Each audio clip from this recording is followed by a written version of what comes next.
السلام علیکم ورحمۃ اللہ وبرکاتہ. میں ہوں آپ کا میزبان حکیم سید محمد عبدالرحمن. ایک دفعہ پھر ہم آپ کو اپنی نئی ویڈیو میں خوش آمدید کہتے ہیں. آج کا جو ہمارا ٹاپک ہے وہ ہے بنانا کے بارے میں، یعنی کہ کیلا. مختلف اس کے نام ہیں. عربی میں اسے موز، بنگالی میں اسے کلا اور تامل میں اسے کڈالی، سندھی میں اسے کیلو بھی کہتے ہیں. مشہور پودے کی پھلی ہے. پورے بر صغیر میں بویا بھی جاتا ہے اور پکایا بھی جاتا ہے اور کھایا بھی جاتا ہے. دنیا کے بیشتر ممالک میں پیدا ہوتا ہے. بڑے شوق سے لوگ اسے کھاتے ہیں. بعض حکماء کے نزدیک گرمی اور سردی میں معتدل ہے. ہضم ہونے کے بعد گاڑھا اور بلغمی خون پیدا کرتا ہے. اس میں کیلشیم، فولاد، فاسفورس، وٹامن اے، سی اور B7 پائے جاتے ہیں. کیمیائی طور پر خون میں تیزابیت اور ریا بڑھا دیتا ہے، جس کی وجہ سے قابض اثرات رکھتا ہے. خوش ذائقہ لذیذ پھل ہے.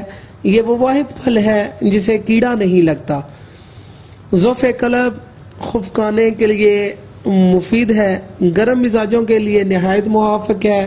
ان میں قوت بہ کو تحریک دیتا ہے. یہ تازہ کھایا بھی جاتا ہے اور اس کا شربت بھی بنایا جاتا ہے. بچوں کے اسہال اور پیچس کے دوران کھلانا مفید ہے. خشک کھانسی، حلق کی کھانسی اور سوزش کو دور کرتا ہے اور گردوں کی کمزوری کو دور کرتا ہے.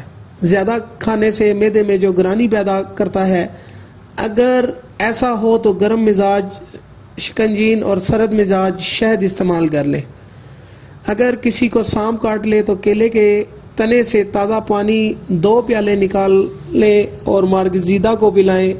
اگرچہ بدمزہ ہے لیکن یقینی علاج ہے. مزید اچھی اس ویڈیو کے لیے آپ ہمارے YouTube چینل حکیم محمد عبدالرحمن کو سبسکرائب کریں.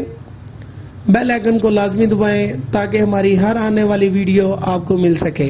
تب تک کے لیے ہمیں اجازت دیں. آپ کا میزبان حکیم سید محمد عبدالرحمن.